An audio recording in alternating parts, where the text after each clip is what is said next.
Disampaikan oleh Ketua KPU Ogan Ilir, Mas Suryati, pengumuman registrasi sengketa pilkada telah keluar di Mahkamah Konstitusi RI. Dari pengumuman tersebut, Kabupaten Ogan Ilir tidak termasuk atau tidak terregistrasi sengketa pilkada.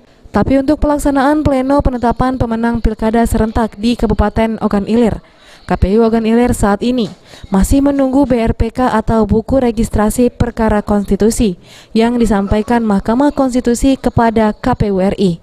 Dari KPU RI inilah nantinya disampaikan ke KPU Provinsi Sumatera Selatan dan kemudian diteruskan ke KPU Kabupaten dan Kota termasuk Kabupaten Ogan Ilir. Sudah diumumkan ke MK itu adalah registrasi PHBU bagi kabupaten kota yang sudah terregister di Mahkamah Konstitusi.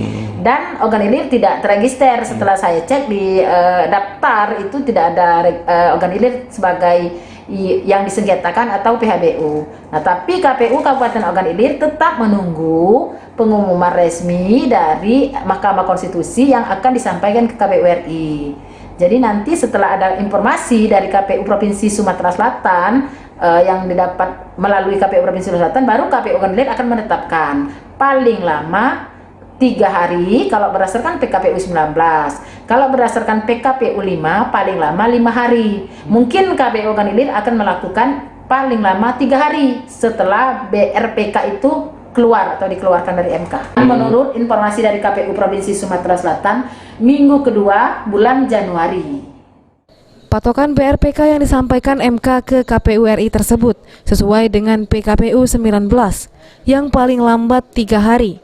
Sedangkan penetapan paling lambat 5 hari di dalam PKPU nomor 5. Maka direncanakan penetapan di Kabupaten Ogan Ilir di minggu kedua Januari 2021. Ahmad Romawi, PAL TV.